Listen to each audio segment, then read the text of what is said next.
జియో మార్కెట్లకు వచ్చాక Indian telecom companies చాలా వరకు డిస్ట్రాయ్ అయ్యాయి. ఇంకా ఆ టైంలో గవర్నమెంట్ సపోర్ట్ కలిగి ఉన్న బిఎస్ఎన్ఎల్ కూడా సర్వైవ్ అవ్వలేకపోయింది. ఇంకా యూకేకి చెందిన one of the largest company అయిన వడాఫోన్ కూడా సర్వైవ్ అవ్వలేకపోయింది. కానీ ఈ జియో వేవ్ని తట్టుకొని నిలబడిన ఒకే ఒక టెలికాం కంపెనీ ఎయిర్టెల్.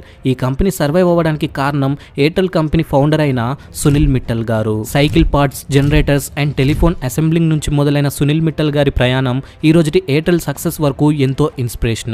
మధ్యతరగతి కుటుంబంలో పుట్టి సైకిల్ పార్ట్స్ అమ్ముతూ ఇంత పెద్ద బిజినెస్ ఎంపైర్ ని ఎలా స్థాపించాడు, సునీల్ మిట్టల్ గారు అసలు బిజినెస్ ని ఎలా ఎక్స్పాండ్ చేస్తూ వచ్చాడు, ఇంకా ఎలాంటి స్ట్రాటజీస్ ని యూజ్ చేశాడు, వీటన్నిటి గురించి ఈ రోజుటి ఈ వీడియోలో మనం తెలుసుకుందాం. వీడియోలోకి వెళ్లే ముందు చిన్న రిక్వెస్ట్, ఇలాంటి మరిన్ని ఇన్ఫర్మేటివ్ వీడియోస్ కోసం వీడియోని లైక్ చేసి ఛానల్ కి సబ్స్క్రైబ్ చేసుకోండి. ఇక వీడియోలోకి వెళ్దాం. ఈ స్టోరీ 1957లో మొదలైంది. కాంగ్రెస్ పార్టీ యొక్క మెంబర్ అయిన సాట్పాల్ మిట్టల్ గారి ఇంట్లో ఒక బాబు పుట్టాడు. అతనే సునీల్ భారతీయ మిట్టల్. ఇక్కడ ఫ్యామిలీ బ్యాక్గ్రౌండ్ గురించి చూసుకుంటే వెల్ సెటిల్డ్ అయినప్పటికీ సునీల్ మిట్టల్ గారు కొన్ని సిచ్యువేషన్స్లో ఎన్నో స్ట్రగుల్స్ని ఫేస్ చేశాడు. ఇక్కడ వాస్తవానికి సునీల్ మిట్టల్ గారి ఫాదర్ ఒక పొలిటీషియన్ అయినప్పటికీ అతని గోల్ మాత్రం ఒక మంచి బిజినెస్ మ్యాన్ అవ్వాలి అని. ఈ కారణం చేతే 1976లో 18 ఏళ్ల వయసులో పంజాబ్ యూనివర్సిటీకి వెళ్ళి తన గ్రాడ్యుయేషన్ కంప్లీట్ చేసుకొని బైస్కిల్ పార్ట్స్ బిజినెస్ని స్టార్ట్ చేశాడు. ఈ బిజినెస్ మొదలు పెట్టడానికి 20,000 రూపాయలని అతని ఫాదర్ దగ్గర తీసుకొని స్టార్ట్ చేశాడు. స్టార్టింగ్లో సునీల్ మిట్టల్ గారు చాలా డిఫికల్టీస్ని ఫేస్ చేశాడు. ఇలా చిన్న చిన్నగా బిజినెస్ గురించి నేర్చుకొని బిజినెస్ అంటే ఏంటో అన్నదాని గురించి ఒక అవగాహన తెచ్చుకున్నాడు. ఇక సునీల్ మిట్టల్ గారు ఈ సైకిల్ పార్ట్ బిజినెస్ అన్నది చాలా లో మార్జిన్ బిజినెస్ అని గమనించి ఇక్కడ గ్రోత్ కి ఎలాంటి ఆపర్చునిటీ లేదని చెప్పి ఇక ఆ సైకిల్ పార్ట్స్ బిజినెస్ ని క్లోజ్ చేశాడు. దీని తర్వాత ఇంకా different types of business try చేసినప్పటికీ సక్సెస్ అవ్వలేకపోయాడు. ఇలా ఎన్నో ఫెయిల్యూర్స్ చూసిన తర్వాత సునీల్ మిట్టల్ గారు ఏం చేయాలో అర్థం కాని సిచ్యువేషన్ లో పడిపోయాడు. ఇక 1980లో సునీల్ గారు మరో బిజినెస్ లోకి ఎంటర్ అయ్యాడు. ఇది కాస్త అతని గ్రాఫ్ ఇంక్రీజ్ చేసిందనే చెప్పొచ్చు. అది వచ్చేసి జపాన్ కంపెనీ అయిన సుజుకి యొక్క పోర్టబుల్ జనరేటర్స్ ని ఇండియాలో అమ్మడానికి సునీల్ మిట్టల్ గారు లోకల్ ఇంపోర్టర్ గా నిలిచాడు. ఇలా సునీల్ మిట్టల్ గారు సుజుకితో పార్ట్నర్షిప్ కుదుర్చుకొని ఇండియాలో సుజుకి పోర్టబుల్ జనరేటర్స్ ని ఆపరేట్ చేసేవాడు. ఈ జనరేటర్స్ ని సునీల్ మిట్టల్ గారు స్ట్రీట్ సైడ్ వెండర్స్ అయిన వెజిటబుల్ షాప్స్ కి, సమోసా షాప్స్ కి, పానీపూరి షాప్స్ కి ఇలా మార్కెట్ లో రెంటల్ సప్లై చేసేవాడు. అయితే చాలా తక్కువ స్పాన్ ఆఫ్ టైంలోనే సునీల్ మిట్టల్ గారు ఆఫీసెస్ అండ్ షాప్స్ లో పవర్ కట్స్ అయిన సమయంలో ఈ పోర్టబుల్ జనరేటర్స్ అన్నవి చాలా హెల్ప్ అవుతాయని గమనించి ఆఫీసెస్ అండ్ షాప్స్ ని అప్రోచ్ అవ్వడం స్టార్ట్ చేశాడు. దీని తర్వాత మార్కెట్ లో ఈ పోర్టబుల్ జనరేటర్స్ యొక్క డిమాండ్ చాలా పెరిగిపోయింది. ఇలా ఈ బిజినెస్ నుండి సునీల్ మిట్టల్ గారు చాలా వరకు ప్రాఫిట్స్ ని పొందాడు. కానీ ఇది 1983 వరకే జరిగింది. 1983లో ఇండియన్ గవర్నమెంట్ పోర్టబుల్ జనరేటర్స్ యొక్క ఇంపోర్ట్స్ ని బ్యాన్ చేసింది. గవర్నమెంట్ తీసుకున్న ఈ డిసిజన్ సునీల్ మిట్టల్ బిజినెస్ పై చాలా ఎఫెక్ట్ చూపించింది. ఇలా బిజినెస్ మొత్తం క్లోజ్ అయిపోయింది. దీని తర్వాత సునీల్ మిట్టల్ గారు ఇక ఫారెన్ కి వెళ్ళి అక్కడే ఏదో ఒక బిజినెస్ స్టార్ట్ చేయాలని ఆలోచించడం మొదలుపెట్టాడు. ఇలా కొన్ని డేస్ లోనే తన ప్రయాణం తైవాన్ కి స్టార్ట్ చేశాడు. అక్కడికి వెళ్ళిన సునీల్ మిట్టల్ గారు అక్కడి వాళ్ళు పుష్ బటన్ టెలిఫోన్స్ యూజ్ చేయడం చూశాడు. ఆ సమయంలో ఇండియాలో ఇక్కడ మీకు స్క్రీన్ పై కనిపిస్తున్నటువంటి మొబైల్సే ఉండేవి. అయితే ఇక్కడ సునీల్ మిట్టల్ గారికి వచ్చిన ఆలోచన ఏంటి అంటే ఈ న్యూ టెక్నాలజీ మొబైల్ ని ఇండియాకి తీసుకురావాలి అని. అయితే ఇక్కడ చూసుకున్నట్లయితే రోటరీ డయల్ మరియు పుష్ బటన్ మొబైల్ యొక్క రెండిటి పర్పస్ కాలింగ్ కోసమే. మీరు అనుకోవచ్చు ఇక్కడ పుష్ బటన్ ఫోన్ అన్నది జస్ట్ ట్రెండీ మొబైల్ అని. కానీ ఇక్కడ సునీల్ మిట్టల్ గారు ట్రెండ్ ని మైండ్ లో పెట్టుకొని ఆ ఆలోచన చేయలేదు.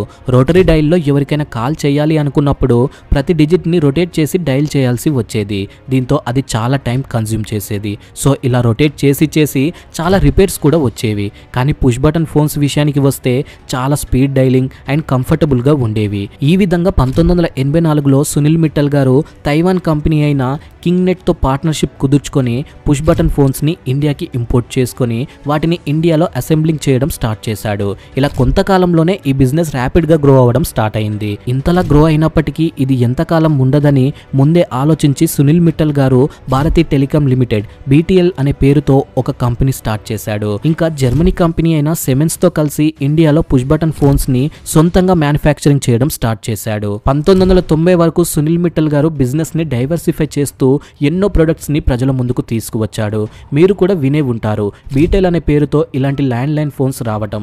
90s కిడ్స్ అయి ఉంటే మీరు తప్పకుండా చూసే ఉంటారు. ఇవి 90s లో ఒక ఊపు ఊపేశాయి. దీని తర్వాత 1992లో సునీల్ మిట్టల్ గారి లైఫ్ లో చాలా పెద్ద టర్నింగ్ పాయింట్స్ వచ్చాయి. సునీల్ మిట్టల్ గారు తన ఫ్యామిలీ మెంబర్స్ తో కలిసి ఒక ఫ్యామిలీ వెకేషన్ కి ఫారెన్ కి వెళ్ళాడు. అయితే ఇదే సమయంలో ఇండియన్ గవర్నమెంట్ ప్రైవేట్ వ్యక్తులను కూడా మొబైల్ టెలిఫోన్ బిజినెస్ లోకి ఇన్వైట్ చేసింది. ఇది తెలుసుకున్న సునీల్ మిట్టల్ గారు వెంటనే ఇండియాకి వచ్చి మొబైల్ టెలిఫోన్ లైసెన్స్ కి అప్లై చేశాడు. అయితే ఫ్రెండ్స్, ఇక్కడ ఒక ట్విస్ట్ ఉంది. అదేంటంటే ఇండియన్ గవర్నమెంట్ ప్రైవేట్ వ్యక్తులను ఇన్వైట్ చేసినప్పటికీ వాళ్ళ టర్మ్స్ అండ్ కండిషన్స్ లో ఎవరికైతే ఆల్రెడీ టెలికాం ఆపరేటర్స్ పై ఎక్స్పీరియన్స్ ఉందో వాళ్ళకే లైసెన్స్ ఇష్యూ చేస్తామని మెన్షన్ చేసింది. ఇక్కడ చూసుకున్నట్లయితే ఇండియాలో అప్పటికి అంతగా టెలిఫోన్స్ వాడకం లేదు, ఇంకా ఆ సెక్టర్ లో బిజినెసెస్ కూడా ఎక్కువగా లేవు. సో ఇక్కడ ఎవరికి ఎలాంటి ఎక్స్పీరియన్స్ లేదు. దీంతో సునీల్ మిట్టల్ గారు వెంటనే ఒక స్ట్రాటజీ యూస్ చేశాడు. అదేంటంటే ఫ్రాన్స్ కి చెందిన జానీ మ్యానీ టెలికాం అయిన వివిండితో పార్ట్నర్షిప్ కుదుర్చుకున్నాడు. ఈ కొలాబరేషన్స్ తో చాలా బెనిఫిట్స్ ఉన్నాయి. ఒకటి టెలికాం కి కావాల్సిన రిక్వైర్డ్ ఎక్స్పీరియన్స్, అలాగే మరొకటి వచ్చేసి స్ట్రాంగ్ టెక్నికల్ సపోర్ట్ సిస్టమ్ కూడా దొరికింది. దీంతో ఆఖరికి సునీల్ మిట్టల్ గారికి గవర్నమెంట్ లైసెన్స్ ఇష్యూ చేసింది. ఇలా 1995లో భారతీ సెల్యులర్ లిమిటెడ్ BCL ని ఎస్టాబ్లిష్ చేశాడు. ఇక 1997లో ఎయిర్టెల్ అనే పేరుతో ఢిల్లీలో మొబైల్ సర్వీసెస్ ని లాంచ్ చేశాడు. ఎయిర్టెల్ కొంతకాలంలోనే చాలా గ్రోత్ చూసింది. ఇంకా ఇండియన్ ఫస్ట్ టెలికాం కంపెనీగా కూడా ఎయిర్టెల్ నిలిచింది. 2 million mobile subscribers mile stone ని కూడా అచీవ్ చేసింది. వినడానికి ఈ జర్నీ చాలా సింపుల్ గా అండ్ స్మూత్ గా ఉంది కదా, అలా ఏ మాత్రం కాదు. యాక్చువల్లీ ఎయిర్టెల్ యొక్క స్టార్టింగ్ డేస్ లో సునీల్ మిట్టల్ గారు చాలా స్ట్రగుల్స్ ని ఫేస్ చేశాడు. టెలికాం ఇండస్ట్రీలో టెక్నికల్ ఎక్స్పర్టైజెస్ చాలా తక్కువ అండ్ మొబైల్ నెట్వర్క్ సెటప్ చేయడానికి చాలా వరకు ఫండ్స్ కావాల్సి వచ్చింది. ఫండ్స్ విషయానికి వస్తే ఇప్పుడైతే బ్యాంక్స్ లో లోన్ తీసుకొని ఎలాగో అలా బిజినెస్ ని సెటప్ చేసేవాళ్ళు. కానీ ఇనీషియల్ స్టేజ్ లో మొబైల్ టెలికాం మార్కెట్ లేదు. దీంతో ఇన్వెస్టర్స్ అండ్ బ్యాంక్స్ కూడా రిజెక్ట్ చేసేవి. సునీల్ మిట్టల్ గారు ఏమాత్రం నిరాశ చెందకుండా మళ్ళీ ట్రై చేస్తూ ఎంతో మంది ఇన్వెస్టర్స్ ని కలిశాడు. ఇలా ఎన్నో స్ట్రగుల్స్ తర్వాత ఫండ్ అయితే తెచ్చుకున్నాడు. ఇక నెట్వర్క్ ఇన్ఫ్రాస్ట్రక్చర్ విషయానికి వస్తే ఎరిక్షన్ అండ్ నోకియా లాంటి కంపెనీస్ తో పార్ట్నర్షిప్ కుదుర్చుకొని ఇన్ఫ్రాస్ట్రక్చర్ ని బిల్డ్ చేయడం స్టార్ట్ చేశాడు. ఈ పార్ట్నర్షిప్ వల్ల బెనిఫిట్స్ ఏంటి అంటే సునీల్ మిట్టల్ గారికి ఎయిర్టెల్ పై ఫోకస్ చేయడానికి ఎక్కువ టైం దొరుకుతుంది. ఇలా ఇంకా ఇండియా మొత్తం నెట్వర్క్ ఎక్స్పాన్షన్ చేయడం కోసం 1999లో భారతీ ఎంటర్ప్రైజెస్ జేటీ హోల్డింగ్స్ ని అక్వైర్ చేసుకొని కర్ణాటక అండ్ ఆంధ్రప్రదేశ్ లో ఆపరేషన్స్ ని మొదలుపెట్టింది. అలాగే 2000లో చెన్నై బేస్డ్ స్కైసెల్ కమ్యూనికేషన్స్ ని అక్వైర్ చేసుకొని సౌత్ ఇండియా మొత్తాన్ని కవర్ చేసుకుంటూ వచ్చింది. అండ్ ఫ్రెండ్స్, సునీల్ మిట్టల్ గారు ఫైనాన్షియల్ గానే సక్సెస్ అవ్వలేదు, ఒక మంచి హార్టెడ్ పర్సన్ గా కూడా సక్సెస్ అయ్యాడు. ఇలా 2000లో భారతీ ఎయిర్టెల్ ఫౌండేషన్ ని స్టార్ట్ చేసి రూరల్ ఏరియాస్ లో ఎడ్యుకేషన్ కి సపోర్ట్ చేస్తూ వచ్చాడు. ఎయిర్టెల్ నెంబర్ 1 గా వెళ్తున్న ఈ సమయంలో మార్కెట్ లోకి ఒక కాంపిటీటర్ ఎంటర్ అయ్యాడు. ఆ కాంపిటీటర్ మరెవరో కాదు, BSNL. 2000 సమయంలో గవర్నమెంట్ BSNL అనే పేరుతో ఒక ఇండిపెండెంట్ సర్వీస్ ని తీసుకువచ్చింది. ఇలా ప్రతి ఒక్క వ్యక్తికి అందుబాటులోకి BSNL రావడం జరిగింది. ఇంకా గవర్నమెంట్ సపోర్ట్ BSNL కి ఉండటంతో ఫండ్స్ అండ్ రీసోర్సెస్ కి ఎలాంటి ప్రాబ్లం లేకుండా పోయింది. ఇంకో పక్క ఎయిర్టెల్ ఈ ఫండ్స్ అండ్ రీసోర్సెస్ కోసం ఎప్పటిలాగానే ఛాలెంజెస్ ఫేస్ చేస్తూ వచ్చింది. ఈ ఒక్క రీజన్ వల్లే BSNL చాలా త్వరగా రిమోట్ ఏరియాస్ వరకు స్ప్రెడ్ అయింది. ఇంకా ఆ టైంలో ఎయిర్టెల్ యొక్క ప్లాన్స్ కూడా కాస్త ఎక్కువ ప్రైస్ లోనే ఉండేవి. కానీ BSNL మాత్రం లో కాస్ట్ మోడల్లో వచ్చింది. చాలా అఫోర్డబుల్ ప్రైజెస్ తో ప్లాన్స్ తో తీసుకువచ్చింది. ఇలా యూజర్ ఫ్రెండ్లీ ప్రైజెస్ ఉండటంతో ప్రజలు కూడా BSNL వైపు ఇంట్రెస్ట్ చూపించారు. ఇలా పల్లెటూరు నుంచి పట్నం వరకు ప్రతి ఒక్క చోట BSNL సర్వీసెస్ స్ప్రెడ్ అయిపోయాయి. ఇంకా గవర్నమెంట్ హ్యాండిల్ చేస్తున్న కంపెనీ అవ్వడంతో BSNL పట్ల ప్రజలకు కూడా కాస్త నమ్మకం ఎక్కువగానే ఉండేది. ఇలా ఎయిర్టెల్ ని దాటుకుంటూ BSNL చాలా తక్కువ టైంలోనే టెలికాం ఇండస్ట్రీలో నెంబర్ 1 గా నిలిచింది. అయితే ఆ తర్వాత BSNL ఒక్కచోట చాలా ఫ్లాప్ అయిందని చెప్పొచ్చు. అదే నెట్వర్క్ ఇన్స్టెబిలిటీ. చూడండి, ఇక్కడ BSNL అఫోర్డబుల్ ప్రైస్ లో ప్లాన్స్ ఇవ్వడంతో BSNL కి హై రీచ్ లభించింది. ఇలా BSNL సర్వీసెస్ ని చాలా మంది యూజ్ చేయడంతో నెట్వర్క్ కెపాసిటీపై ఎఫెక్ట్ చూపించింది. దీంతో కాల్స్ డిస్కనెక్ట్ అవటం, ప్రతి చోట నెట్వర్క్ ఇష్యూస్ రావటం స్టార్ట్ అయ్యాయి. ఇంకా చాలా స్లో ఇంటర్నెట్ రావటం, ఈ విధంగా BSNL చాలా డౌన్ఫాల్ చూసింది. అయితే ఇక్కడ సునీల్ మిట్టల్ గారు ఇదంతా గమనిస్తూ BSNL ఫెయిల్ అయిన ప్లేసెస్ లో చాలా త్వరగా వర్క్ చేయడం స్టార్ట్ చేశాడు.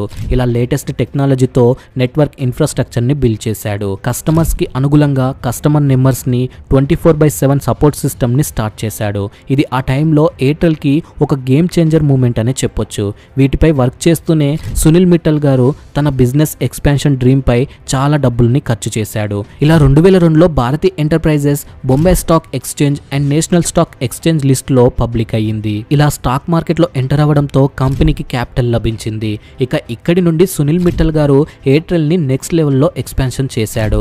ఇలా లోకల్ మొబైల్ నెట్వర్క్స్ ని అక్వైర్ చేసుకుంటూ బిజినెస్ ని గ్రో చేస్తూ వచ్చాడు. ఇంకా BSNL తో పోటీగా రీఛార్జ్ ప్లాన్స్ ప్లాన్స్ ని కూడా రెడ్యూస్ చేస్తూ వచ్చాడు. ఇక fastest network and stable internet అందరికీ అఫోర్డబుల్ ప్రైస్ లో రావడంతో ఎవరు ఊరుకుంటారు చెప్పండి. ప్రతి ఒక్కరూ మళ్ళీ ఎయిర్టెల్ యూజ్ చేయడం స్టార్ట్ చేశారు. ఈ విధంగా 2005లో ఎయిర్టెల్ బిఎస్ఎన్ఎల్ ని వెనక్కి నెట్టుతూ ఇండియాలోనే అతిపెద్ద మొబైల్ సర్వీసెస్ ఆపరేటర్ గా నిలిచింది. ఇలా ఎయిర్టెల్ మార్కెట్ లో గ్రో అవుతూ వెళ్తున్న కొద్దీ కాంపిటీషన్ కూడా పెరుగుతూ వచ్చింది. రిలయన్స్, వోడాఫోన్, ఐడియా లాంటి పెద్ద పెద్ద కంపెనీస్ మార్కెట్ లోకి ఎంటర్ అయ్యాయి. అయినప్పటికీ ఎయిర్టెల్ మాత్రం strong customer base and trustable services తో కాంపిటీటర్స్ తో సస్టైన్ అవుతూ వచ్చింది. సునీల్ మిట్టల్ గారు ఇక ఇండియాతోనే ఆపేయలేదు. ఎయిర్టెల్ ని ఇంటర్నేషనల్ మార్కెట్ లోకి కూడా తీసుకుపోయాడు. 2010లో ఆఫ్రికాకి చెందిన జయన్ అనే కంపెనీని $10.7 బిలియన్ పెట్టి అక్వైర్ చేసుకున్నాడు. ఈ అక్వైజేషన్ కారణంగా ఆఫ్రికాలో చాలా చోట్ల ఎయిర్టెల్ సర్వీసెస్ ని అందజేయగలిగింది. ఇలా గ్లోబల్ గా ఎక్స్పాన్షన్ చేయడం కూడా స్టార్ట్ చేశాడు. అయితే ఇక్కడ కూడా ఎన్నో ఛాలెంజెస్ వచ్చాయి. ఎందుకంటే ఆల్రెడీ తెలిసిన బిజినెస్ అయినప్పటికీ Indian people mind set and అక్కడి వల్ల Africa people mind set different కదా. సో ఈ కస్టమర్ బిహేవియరల్ ప్యాటర్న్స్ ని అర్థం చేసుకుంటూ బిజినెస్ ని గ్రో చేస్తూ వచ్చాడు. అండ్ 2012 కి వచ్చేలోపు Airtel number 1 and most subscriber based కంపెనీగా నిలిచింది. ఇంకా సునీల్ మిట్టల్ గారు చాలా విజనరీ ఉన్న పర్సన్.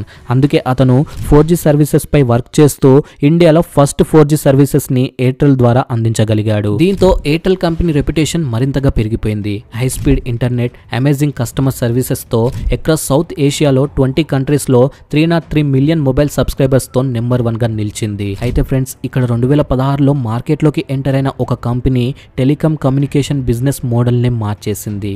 ఆ కంపెనీ మరేదో కాదు, అదే జియో. యాక్చువల్లీ 2016 సెప్టెంబర్ 5న జియో టెలికాం మార్కెట్ లోకి ఎంటర్ అయింది. వస్తూనే టెలికాం బిజినెస్ మొత్తాన్ని మార్చేసింది. అప్పటి వరకు ఎయిర్టెల్ ఇక్కడ మీకు స్క్రీన్ పై కనిపిస్తున్నటువంటి ప్లాన్స్ ని ఇచ్చేది. Like 1 GB monthly data plan ని $255, అలాగే మళ్ళీ కాలింగ్స్ చేసుకోవడానికి డిఫరెంట్ రీఛార్జ్ ప్లాన్స్ ని వేసుకోవాల్సి వచ్చేది. అయితే జియో మాత్రం free voice calls and free unlimited data with 4G speed తో తీసుకువచ్చింది. ఈ ఫ్రీ సర్వీసెస్ కారణంగా 170 రోజుల్లోనే జియో 100 మిలియన్ సబ్స్క్రైబర్స్ ని టచ్ అయ్యింది. ఇది టెలికాం హిస్టరీలోనే ఒక పెద్ద రికార్డ్. దీంతో ఎయిర్సెల్, టెలినార్, టాటా డొకోమో లాంటి కంపెనీస్ ఇక కొంతకాలంలోనే బంద్ అయిపోయాయి. అండ్ ఇప్పుడు మార్కెట్ లో ఉన్న companies BSNL, Airtel, idea and Vodafone. అయితే ఇక్కడ ఐడియా అండ్ వోడాఫోన్ మార్కెట్ లో దారుణంగా పడిపోయాయి. దీంతో ఐడియా అండ్ వోడాఫోన్ 2018లో మెర్జ్ అయి విఐగా మారిపోయాయి. అయినప్పటికీ అంతగా సక్సెస్ అవ్వలేకపోయాయి. దీంతో ఇక్కడ కాంపిటీషన్ ఎయిర్టెల్ అండ్ జియో మధ్యలో మొదలైంది. అయితే 2016-17 ఫైనాన్షియల్ ఇయర్ లో ఎయిర్టెల్ నెట్ ప్రాఫిట్ 72% డ్రాప్ అయింది. ఇలా కంపెనీ ఒక పెద్ద డౌన్ ఫాల్ చూసింది. అలా అని కంపెనీ ఏం క్లోజ్ అయిపోలేదు. సునీల్ మిట్టల్ గారు ఈ డౌన్ ఫాల్ కి కారణాలు అండ్ మళ్ళీ రైజ్ అవ్వాలని ఆలోచిస్తూ వీడియోకాన్, టాటా అండ్ టెలినార్ కి సంబంధించిన 4G స్పెక్ట్రమ్ ని అక్వైర్ చేసుకున్నాడు. ఇలాంటి మరికొన్ని స్ట్రాటజీస్ ని యూజ్ చేస్తూ చాలా తక్కువ సమయంలోనే ఇండియా మొత్తానికి 4G సర్వీసెస్ ని స్ప్రెడ్ చేశాడు. ఇంకా నెట్వర్క్ యొక్క క్వాలిటీ కూడా ఇంప్రూవ్ చేయడానికి వర్క్ చేశాడు. ఇలా 2018లో ఎయిర్టెల్ ఇక ఒక పెద్ద నిర్ణయం తీసుకుంది. అదే 49 మిలియన్ ఇన్యాక్టివ్ సబ్స్క్రైబర్స్ ని రిమూవ్ చేయడానికి సిద్ధమైంది. ఇలా ఇన్యాక్టివ్ సబ్స్క్రైబర్ ని క్లీనప్ చేయడం ద్వారా మిగతా యాక్టివ్ సబ్స్క్రైబర్స్ కి క్వాలిటీ నెట్వర్క్ లభిస్తుంది. ఎందుకంటే నెట్వర్క్ పై లోడ్ తక్కువగా ఉండటం వల్ల ఇలా కంపెనీకి యాక్టివ్ సబ్స్క్రైబర్స్ ద్వారా చాలా వాల్యూ మిగులుతుంది. ఇంకా 2020 ఆగస్ట్ నుండి 2021 జనవరి మధ్యలో ఎయిర్టెల్ 25 మిలియన్ న్యూ సబ్స్క్రైబర్ ని గెయిన్ చేసుకుంది. ఇది జియోతో పోలిస్తే 3 రెట్లు ఎక్కువ. ఎయిర్టెల్ ఇక సమయంతో పాటు Airtel extreme fibre, Airtel fibre and Airtel extreme TV box లాంటివి లాంచ్ చేసి ఒక ఎకో సిస్టమ్ ని బిల్డ్ చేసుకుంది. ఇలా సునీల్ మిట్టల్ గారి ఇంటెలిజెన్స్ వల్ల ఇవాళకి కంపెనీ కాంపిటీటర్స్ తో పోటీ పడుతూ సర్వైవ్ అవుతూ వస్తుంది. ఓకే ఫ్రెండ్స్, ఈ వీడియోకి ఇంతే. ఎయిర్టెల్ అండ్ జియో నెట్వర్క్స్ పై మీ అభిప్రాయం ఏంటో తప్పకుండా కామెంట్ చేయండి. అలాగే మీరు యూజ్ చేస్తున్న నెట్వర్క్ ఏదో కూడా తప్పకుండా కామెంట్ చేయండి. అలాగే ఇలాంటి మరిన్ని వీడియోస్ కోసం వీడియోని లైక్ చేసి ఛానల్కి సబ్స్క్రైబ్ చేసుకోండి. Thank you for watching.